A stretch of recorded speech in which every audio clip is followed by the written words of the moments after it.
Mind Architect Lab Deep Dive. Welcome to the Deep Dive.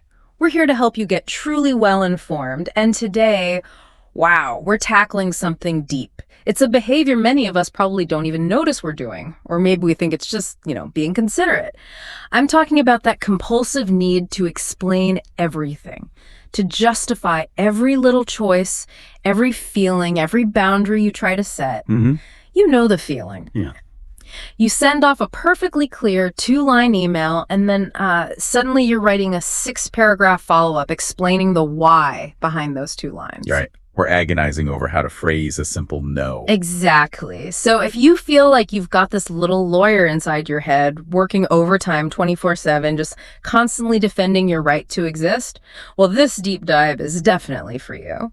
And it's important, like you said, to see this isn't just about, say, inefficient communication or being a bit anxious. No, our sources are arguing something much bigger, that this compulsion is a real roadblock to knowing yourself, to achieving psychological wholeness. It's draining the energy you need for actual self-development.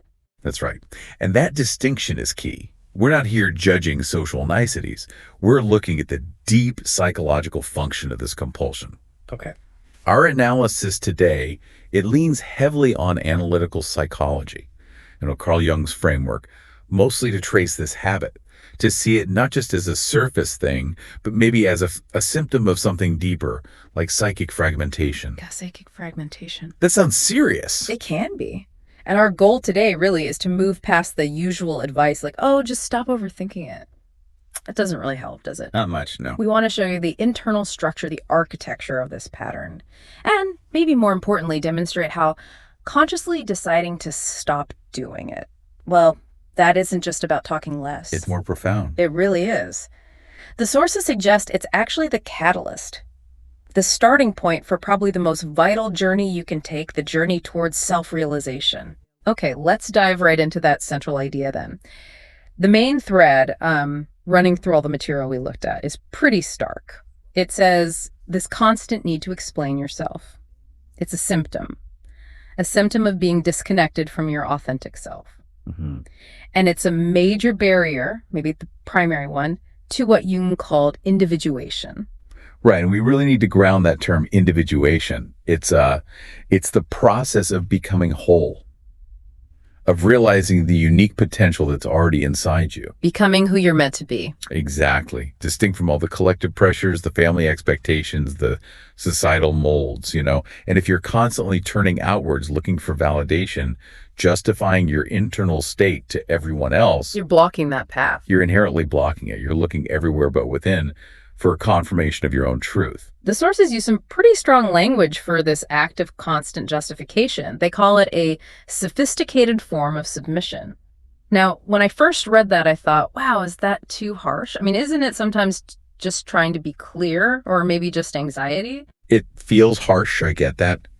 But the psychological reality it points to is quite severe. Think about what's actually happening functionally. Right. Every time you launch into a long explanation for, a simple preference, why you picked that restaurant, why you need a mental health day, why you were 2 minutes late, you're implicitly asking for something. What am I asking for? Permission. Permission to exist as you are in that moment. Permission for your choice or feeling to be valid, to be correct. You're seeking it from an external source. So I'm basically handing over the authority for my own reality. That's the submission aspect. Yeah. You're saying, is this okay? Is the way I feel, the thing I need, acceptable to you? And if that justification gets implicitly or explicitly rejected, My whole reality feels shaky, invalidated. instantly. And that process, repeated over and over, it means you're constantly tweaking, betraying, or downplaying your own inner truth just to make it fit, to make it palatable for whoever's listening. That constant small betrayal is self-abandonment So your life stops being your own expression. and becomes, like the sources say, a kind of performance. A high-stakes one, designed entirely for an audience. Wow. So if I'm always performing, I'm not the protagonist anymore. I'm just a character. And the lines, the motivations, they're being written by what I think others expect. My boss, my partner, random people online. That's the immense psychological cost. I see. Precisely. You chip away at your personal integrity. And this constant performance, it's exhausting, right? It takes so much energy to keep up that justification machine. And holy. It leads to this chronic state the sources call psychic precarity. Precarity meaning, well, unstable. Insecure. You lose your internal compass. Completely. Over time, you erode your own self-trust because you've consistently prioritized getting that external okay over listening to your internal, this is true for me. So when the performance stops, when the mask comes off, you might genuinely feel lost, unsure of who you even are or what you truly want or need. Okay, this is where the Jungian angle gets really fascinating for me. It goes beyond just behavior. The idea that this compulsion isn't just a bad habit, it's rooted in a blocked instinct. That suggests that the energy behind it is really powerful, almost primal. It is primal. Yeah. Jung identified this profound, natural, and compulsive urge within us. He called it the urge to individuate. It's not optional. He saw it as fundamental, a law of nature, he called it. Like a seed has this built-in drive to become the tree it's meant to be. Yeah. It's pure life-affirming energy directed towards realizing your unique potential, towards wholeness. That sounds like incredible potential energy within us. So what happens if that natural drive, that urge to become your true self gets blocked or twisted somehow? Where does all that energy go? Well, energy, especially psychic energy, doesn't just disappear. Yeah. It has to go somewhere. It gets diverted. Okay. When this fundamental life-affirming drive gets obstructed, maybe because of early childhood stuff, trauma, or just a desperate need for approval from caregivers who only gave it conditionally, The energy finds another outlet. it gets redirected. Instead of flowing outwards into confident action, into building a life that reflects who you truly are, it gets channeled inwards, or rather outwards, in a distorted way. It converts into these unhealthy, neurotic compulsions. These are basically maladaptive strategies designed to manage the environment and reduce anxiety. And over-explaining is a prime example. A perfect, tragic example of this siphoning. All that potent energy meant for self-realization, for becoming more fully yourself, gets tragically poured into this circular, exhausting, and ultimately self-defeating task of constant self-justification. You're spending your life force arguing for your right to exist instead of just existing. Exactly. Instead of living it, it's a profound waste, preventing you from accessing your deepest inner resources for your own growth and development. Okay, so if this compulsion is a symptom, we need to trace it back. Where does it usually start? The sources consistently point towards formative experiences, often childhood, specifically around emotional invalidation. That's the common thread. We're talking about growing up in environments where your subjective reality, what you felt, what you perceived, what you genuinely needed was systematically brushed aside, contradicted, or just ignored. Can you give an example of what that looks like? Sure. Think about a child who's genuinely distressed, maybe crying hard over something that feels huge to them, and the parent or caregiver says, oh, stop being so dramatic, it's not a big deal. Or maybe you shouldn't feel sad about that. Or maybe worse, just silence, cold shoulder. Exactly. Or shunning. The child learns this incredibly powerful, often unconscious survival lesson, expressing my authentic feelings, showing the truth of my inner world. It's risky. It jeopardizes the connection I desperately need. It might lead to punishment or abandonment. So being yourself feels dangerous. It becomes dangerous. So the child doesn't just learn to suppress their feelings. They learn they have to become a really good lawyer for them. A translator and a defense attorney, yeah. Right. They learn that they need to build a rock-solid case, preemptively, for why they have the right to feel a certain way or need a certain thing. They have to explain themselves convincingly enough to head off the dismissal, the ridicule, or that awful emotional withdrawal. And that pattern doesn't just vanish when they grow up. No way. Yeah. It becomes a deeply wired survival strategy, and it fosters this profound core of instability and self-doubt. You learn not to trust your gut, your intuition, because your earliest experiences taught you that your internal reality was often deemed wrong or unacceptable. Which leads us right into understanding this compulsion not as mere politeness, but as a genuine trauma response. It really is. It fits into that category of appeasement strategy, sometimes called fawning. It's a defense mechanism born directly out of that conditioned self-doubt. What's the goal of fawning psychologically? The goal is to preemptively disarm any perceived threat, to de-escalate potential conflict or rejection before it even happens. You're essentially trying to talk the other person out of being angry or judgmental by overwhelming them with justifications, trying to control their reaction. That sounds incredibly exhausting, but what's the internal mechanism that keeps this going? Why does it feel so urgent, even in adulthood, in safe situations? This brings us to Jung's idea of autonomous complexes. Can you unpack that a bit? What are they? How do they hijack us? Okay, so complexes. When we go through really emotional, difficult, or traumatic experiences, especially when we're young and things aren't fully processed, the psyche tries to cope. Sometimes it does this by splitting off clusters of related feelings, memories, thoughts. These splintered off parts become the autonomous complexes. They're not just memories. No, they're much more than passive memories filed away. They're active, energetic, semi-independent parts of the psyche. You even call them splinter psyches. They have their own energy, their own willpower, and crucially, their own agenda, often rooted in that original unresolved experience. Like little internal agents running their own program. That's a good analogy. They can literally hijack the conscious ego. This is why Jung famously said, it's not just that we have complexes. Sometimes complexes can have us. Okay. When a complex gets triggered, it bursts forth, takes over the driver's seat, and dictates thoughts, feelings, behaviors that often feel totally out of proportion or irrational to your conscious adult self. You feel compelled because the complex is replaying its old script. So focusing back on the person who over-explains, what's the complex doing inside them? What's its agenda? The core complex driving this justification compulsion typically functions as an internalized version of that original invalidating figure, the critical parent, the dismissive teacher, whoever it was. So it's like a ghost in the machine. Exactly. Jung called it an animated foreign body. It's this psychological ghost that carries the voice, the judgment, the expectation of dismissal from the past, and it constantly monitors the present for any sign of threat.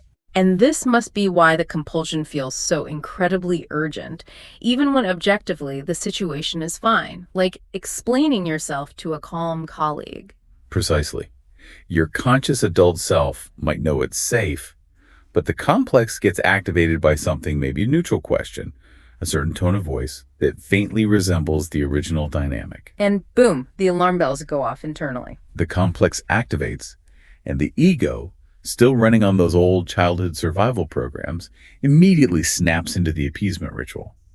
It feels utterly compelled to start negotiating, not really with the person in front of you, but with that internalized invalidator. So I'm writing that 6-paragraph email not for my colleague, but for the ghost in my head telling me, you're wrong, defend yourself better, make your case. That's the dynamic. That's why the rational part of your brain can know it's unnecessary, but the urge, the compulsion, feels overwhelming. The complex is running the show in that moment. This internal drama, this need to appease the inner ghost, is constantly playing out. And it's maintained by this fascinating tension the sources describe between two key Jungian concepts, the persona and the shatter. For the person stuck in compulsive explaining, there seems to be this dangerous over-identification with their persona. Yes, absolutely. The persona, remember, is that psychological mask we all wear to navigate the social world. It's the role, or roles, we adopt: the good employee, the caring friend, the responsible The parent. socially acceptable face. Right. And for someone driven by this deep need to justify and appease, that persona is often meticulously crafted. It's designed to be non-threatening, agreeable, compliant, maybe overly considerate. It's all about maximizing approval and minimizing any potential conflict or criticism. But getting too attached to that mask has a downside. A huge downside. The sources talk about this leading to a neurotic, narcissistic alienation from a deeper sense of oneself. Essentially, you become so identified with the mask, so invested in the performance. You forget it's a mask. You think it is you. Exactly. And all that psychic energy we talked about earlier, the energy that should be fueling your individuation, your growth, it gets diverted into maintaining this fragile, pleasing facade. But keeping up that facade, keeping that mask perfectly in place takes a ton of energy because something must be pushing against it from underneath, right? Something it's trying to hide or control. And that, of course, is the shadow. Precisely. The shadow is everything. The conscious ego, the I we think we are, refuses to see or acknowledge about itself. It's the repository for all the parts we reject, deny, or repress because they don't fit the idealized self-image or the requirements of the persona. The dark side. We often call it the dark side, yeah. It's the psychological basement where we shove everything we think we are not. Yeah. If the persona is the tidy, welcoming front porch, the shadow is the messy, locked cellar we hope nobody ever discovers. And usually when we think shadow, we think of the bad stuff, right? Like hidden anger, laziness, greed, envy, maybe cruelty. Those are definitely in there for most of us. But, and this is absolutely crucial, the sources really emphasize this. The shadow isn't just the dumping ground for undesirable traits. It also contains repressed positive qualities, things the sources call the pure gold. Pure gold. What kind of positive things end up in the shadow? Think about it. Vital aspects of your personality that might have been shamed or disallowed in your upbringing. Maybe healthy assertiveness was labeled bossy. Maybe your intense focus or brilliance was seen as showing off. Maybe your creativity was dismissed as daydreaming. Maybe your ability to set a firm boundary, to say a clear no, was punished as selfish or uncooperative. So qualities that were actually strengths but were inconvenient or threatening to the childhood environment. Exactly. Because these powerful positive traits threatened the status quo or the caregiver's need for control, they got repressed right alongside the genuine rage or envy. They were pushed into the unconscious because they didn't fit the required persona of compliance. Down there, waiting. Okay, this reframes the whole act of over-explaining. So its core function isn't just about managing external perception. It's fundamentally about internal damage control, a constant, high-pressure effort to keep the shadow contained. That's the deeper layer, shadow containment. Every lengthy explanation, every justification you offer, it's like a preemptive strike. It's designed to prevent the powerful, potentially disruptive contents of your shadow. Maybe that raw anger, maybe the true depth of your unmet needs, maybe that fierce assertiveness you learned to fear from erupting and shattering the carefully constructed persona. The explanation tries to cover all the bases, predict every criticism. To manage all the variables, yeah. To build a verbal fortress against the possibility of the shadow breaking through. So the explanation itself becomes like a cage made of words. A tragic self-built cage. Absolutely. It's designed to keep the authentic, complex, sometimes messy parts of yourself, both the stuff you genuinely don't like and the powerful potential you are forced to disown, safely locked away. It's meant to prevent a psychic breach. The ego is frantically negotiating with the world, trying to avoid any trigger that might cause the shadow to rear its head and expose the real, less than perfect you. And that's why the compulsion feels so mandatory, so life or death sometimes. It feels like it's protecting you from an internal catastrophe. It believes it is. It's defending the known, albeit painful, status quo against the terrifying unknown of the shadow. This also sheds light on projection, right? Yeah. The idea that if we don't own our shadow, we see it everywhere else. How does withdrawing projection work for someone caught in this justification loop? Okay, great question. So if you're compulsively explaining, chances are you've repressed things like assertiveness, maybe healthy anger, maybe the right to simply be without justifying. Right. So you might find yourself constantly irritated by people you perceive as pushy, rude, or arrogant. Maybe that colleague who gives short, direct answers without apologies drives you absolutely crazy. You judge them harshly for the very quality you've denied in yourself. Because my persona demands I be the opposite, accommodating, elaborate. Exactly. The moment of self-knowledge, the withdrawal of the projection, happens when you have that uncomfortable realization. Hang on. The intense irritation I feel towards their directness. Yeah. Maybe that's actually mirroring my own buried wish to be that direct, that unapologetic, but I'm terrified of the rejection I associate with it. Wow. That's painful but powerful. It is. Because until you recognize that the flaw you see so clearly in others is often your own unacknowledged shadow staring back at you. Yeah. You can't see people clearly. You're just seeing reflections of your own internal unresolved issues, and you certainly can't reclaim that buried part of yourself. So we've mapped out the prison. The question is, how do you get out? The sources suggest the escape begins with a single, conscious, and frankly, radical act of rebellion. The decision to simply stop explaining, to consciously refuse to engage in that appeasement ritual, this intentional silence, this choice not to justify. That's identified as the key catalyst. It's what kicks off the conscious journey of individuation. That sounds terrifying. Seriously. If explaining has been the ego's go-to survival tool since forever, just stopping, that must feel like stepping off a cliff in the dark. It absolutely feels that way, because you're stepping away from the ego's illusion of control. For the ego, remember, over-explaining felt like safety, like managing risk, securing approval. Choosing silence is a radical turn inward, away from those external demands and toward a potentially scary encounter with your own unconscious depths. But it shifts your position immediately. Instantly. You move from being a passive victim, just reacting based on old patterns, to becoming an active participant in your own self-realization. You're taking the wheel. Let's revisit that goal individuation. When we make this conscious choice to stop, we shift from unconscious individuation to conscious individuation. What's the real difference there in terms of life experience? It's huge. It's the difference between being dragged and walking. Jung was very clear on this. In unconscious individuation, which happens anyway, it's that natural urge you often get pulled along by fate. The self tries to emerge, but it might manifest as crises, repeating painful patterns, relationship breakdowns, things that feel like they're happening to you. You feel like a victim of circumstance. Right. Life feels like a series of confusing struggles or uncontrollable events. But when you undertake individuation consciously, starting with a deliberate intentional act, like refusing to justify a boundary, you start to bring light into that darkness. You take ownership. You walk upright toward your goal, as Jung put it. You take responsibility for the process. Making that choice for silence over justification is fundamentally choosing to become the conscious author of your own psychological story. The sources call this decision, the stopping, a profound sacrificial act. Sacrifice sounds intense. What's being sacrificed? The ego's most trusted defense mechanism. Its primary strategy for feeling safe and connected, even if that connection was conditional. When you choose silence, the ego is essentially surrendering its claim to absolute control. It's challenging its deepest programming. It's giving up its security blanket. A very old, very ingrained security blanket.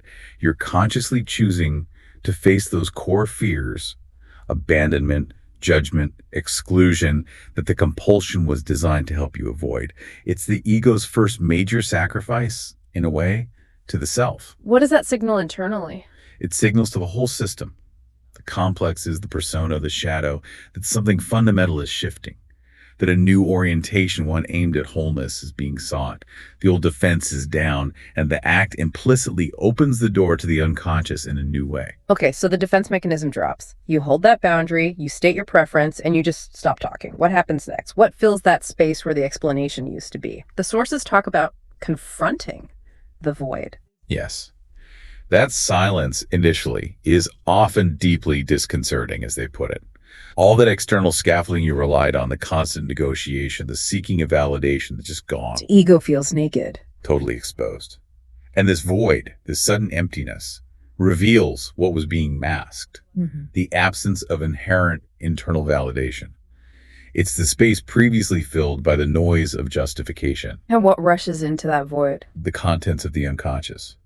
And the very first figure to step out of the shadows, demanding your attention, demanding integration, is the shadow itself. This is the necessary next step. It's often difficult, maybe painful, but it's the essential starting point for real conscious self-development. Okay, so you've chosen silence, the noise stops. And as that silence settles, the real work begins. Jung put it bluntly. The meeting with oneself is, at first, the meeting with one's own shadow. So for the person who's always explained everything away, this means finally seeing, really seeing, the inner life that all those words were designed to keep hidden. Exactly. You're forced into an acute awareness of it. You're stripped of that pleasing persona, stripped of the elaborate defenses. It's about confronting uncomfortable truths about yourself. What might that look like practically? For someone listening, what kind of things might they start to see? It's often the jarring realization that you actually embody some of the traits you most dislike or judge in others. You become consciously aware of qualities you vehemently denied in yourself. Like, Maybe it's a surprising amount of laziness you didn't want to admit to, or maybe a hidden pocket of entitlement, or a capacity for real coldness or simmering rage that you've always suppressed, maybe intense envy. The sources describe it like passing through a tight passage or a narrow door. It's not comfortable. and this direct confrontation is what allows for that withdrawal of projections we talked about earlier. It's a huge step. A massive step in self-knowledge.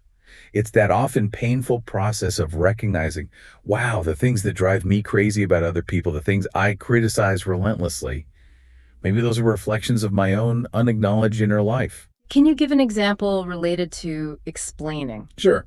Let's say you find yourself compulsively explaining why you took a slightly longer lunch break, desperate to prove you weren't slacking off. When you stop explaining, just state you took your break, the shadow might rush in. You might be forced to confront the part of you that is genuinely tired, or is perhaps avoiding a task, or does harbor a real desire to be less rigidly responsible for a moment. Instead of projecting laziness onto coworkers? Exactly. The projection withdrawal is owning it. Okay, maybe there is a part of me that feels that way. You have to own it, even the uncomfortable bits, before you can understand it or integrate it. So the goal isn't to defeat the shadow, right? You can't get rid of it. It's about integration. But how do you integrate stuff that feels so negative or overwhelming? Integration is achieved primarily through self-compassion and acceptance. It's about fundamentally shifting your understanding of wholeness. Wholeness doesn't mean perfection. It means embracing the entirety of who you are, perceived flaws and all. They're just as vital to the self as your perceived virtues. It reminds me of that Jung quote. One does not become enlightened by imagining figures of light, but by making the darkness conscious. You have to be willing to turn towards the shadow, to look at it honestly, without immediate judgment, and accept its reality within you. Only then can you start the transformative, almost alchemical process of working with it. Okay, and this leads us to the really exciting part, the pure gold. This is the reward, the hidden treasure within the shadow, and it directly tackles that feeling of inferiority that fuels the need to explain in the first place. Yes, that deep-seated feeling of inferiority, the sense that you're somehow not enough and have to constantly earn your space, it's often a direct result of disowning your own power, your own strengths. You cast them into the shadow because they weren't acceptable. The sources call this the 80% pure gold hidden in the darkness. 80%, that's a lot of potential strength being locked away. It really is. Think back. What positive qualities did you have to sacrifice for approval or safety in childhood? Was it your assertiveness, your clear voice, your ability to set boundaries, your creativity, your brilliance, maybe your healthy aggression, not violence, but the energy to move forward decisively without needing everyone's permission? Things that were threatening to the environment, so they got exiled. They got exiled to the unconscious. So the path to overcoming that feeling of not enough isn't found by becoming a better explainer, a more convincing negotiator with the outside world. It's an inside job, excavating that gold. Absolutely. The confidence, the stability, the inner authority you've been desperately seeking externally, it's buried within your own shadow. All that energy that was going into explaining and justifying now needs to be consciously redirected towards reclaiming these lost, powerful parts of yourself. And when you start to integrate that gold, that assertiveness, that clarity, that strength, what happens? It provides the missing inner substance. It gives you the psychological weight and grounding of true inner authority. You start to feel solid within yourself. And that fundamentally changes your stance, doesn't it? You move from being someone who feels they have to subtly beg for space To someone who stands firmly in the quiet knowledge that they already belong, simply because they exist. That's the huge transformation from that psychic precarity we talked about to grounded self-possession and genuine self-development. So as this integration happens, as the shadow is faced and that gold is slowly reclaimed, the whole psychological system starts to reorient itself. There's a profound shift in the center of gravity, you could say. Where does it shift from and to? It moves from the ego, the conscious I that was so busy managing perceptions and justifying itself, towards the self, capital S self, Right. which in Jungian terms is the archetype of wholeness. The self being the entirety of the psyche, conscious and unconscious. Exactly. It's the totality. It's seen as the organizing principle of the entire personality, the blueprint for who you can ultimately become, sometimes called the God within us. And for individuation to progress, the ego has to change its role. It has to step back. It has to relinquish its illusion of being the sole master of the house. It needs to move into service of the self, which sounds like a demotion, maybe, but it's actually a massive promotion into a more functional role. How so? The ego's job shifts. Instead of being the frantic manager trying to control everything and justify every move, it learns to become a conscious mediator. Its role is to perceive the promptings of the self, to dialogue with the unconscious, and to help manifest the intentions of the total personality, the self, into reality. I imagine the ego doesn't just roll over and accept this new arrangement easily. It's been running the show for decades. Oh, absolutely not.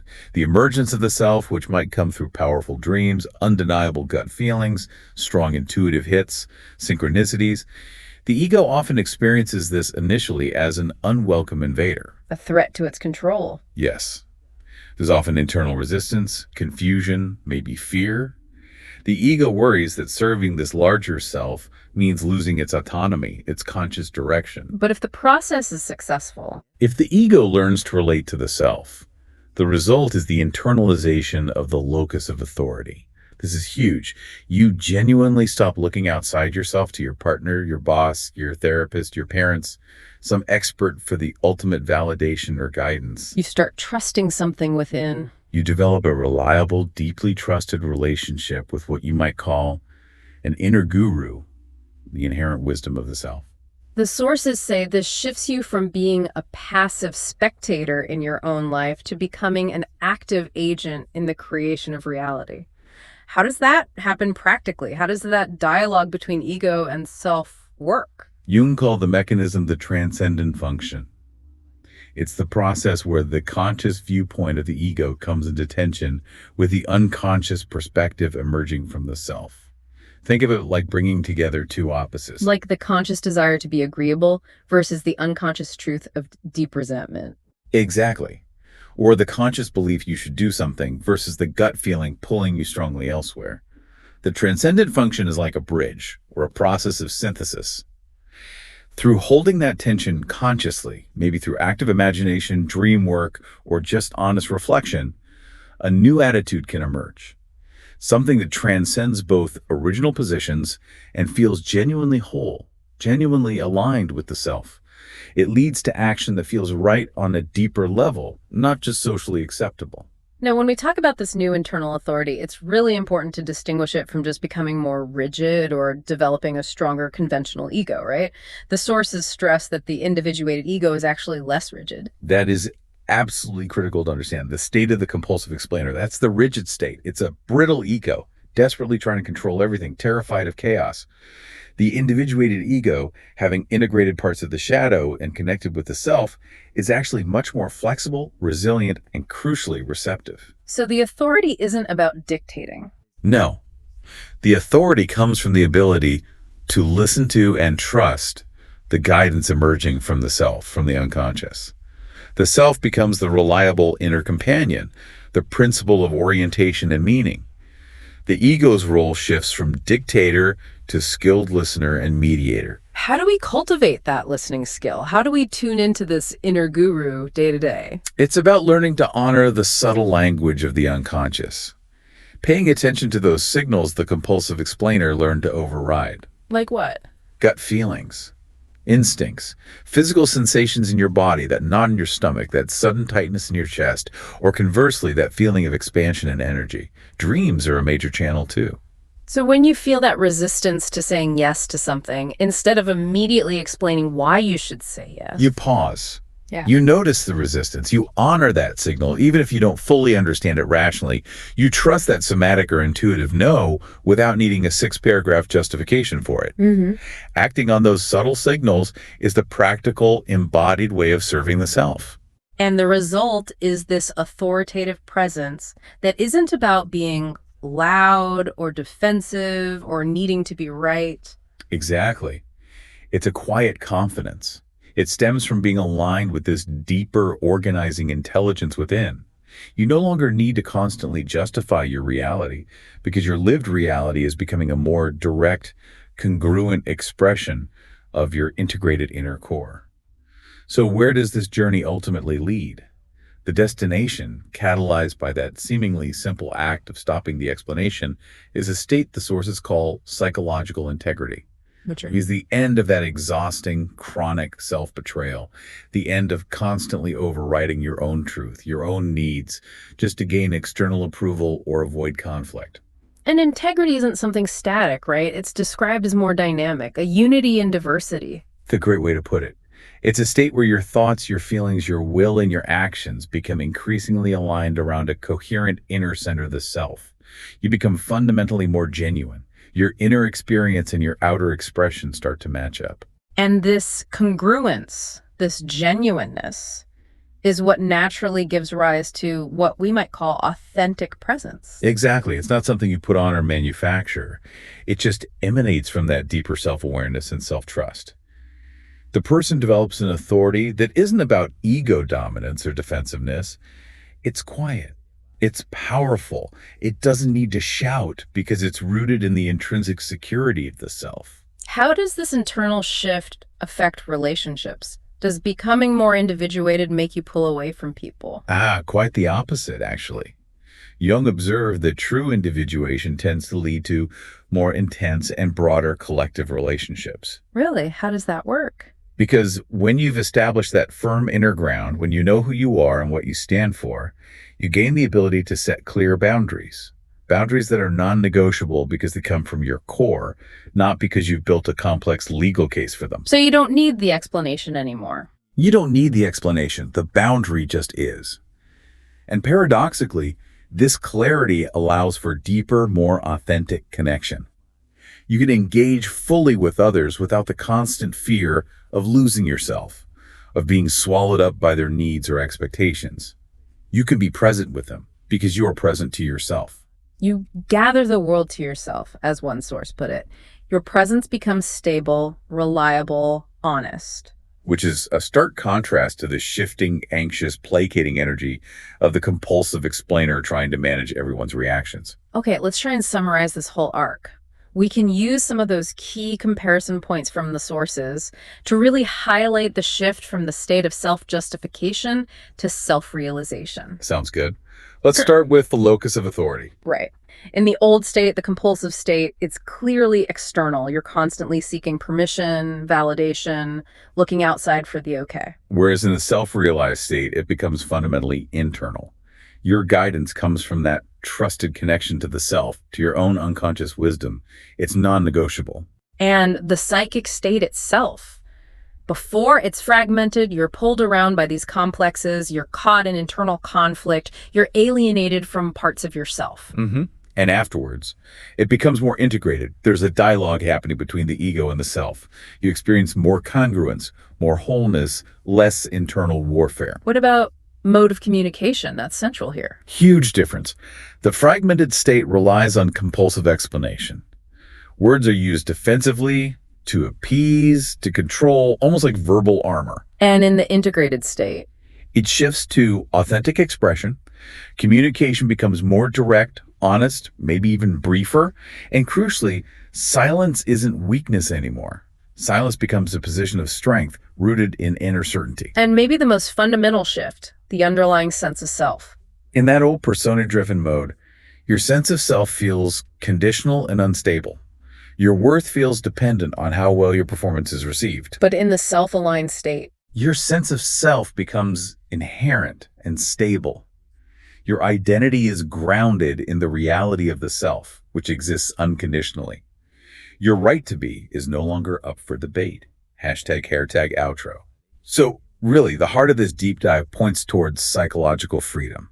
And that freedom truly begins the moment you make that conscious choice to step out of the negotiation, to abandon the compulsion to explain and justify your reality. You're liberated from that constant draining pursuit of external validation. Because you started cultivating an internal source, an inexhaustible wellspring of authority and guidance within yourself. And the fundamental question driving your life changes, doesn't it? It shifts away from that anxious, almost desperate, will they understand me? Will they approve of how I feel or what I need? Right. It moves towards something much quieter, but infinitely more powerful. An assertion rooted in that integrated self-knowledge. It doesn't really matter if they understand or approve. This is true for me, and I stand here. When you can hold that silence, when you can stand on that inner ground. You stop being a supplicant, subtly begging for space or acceptance in the world. You simply become an authentic presence, a presence that knows on a deep level that it already belongs. Not because someone else granted permission, but because you've done the profound inner work of reconciling yourself with your whole self. The compulsion to explain was the symptom of that fragmentation. Abandoning it is opening the sacred space where the true self can finally be heard, where your real self-development journey can truly begin. Beautifully put.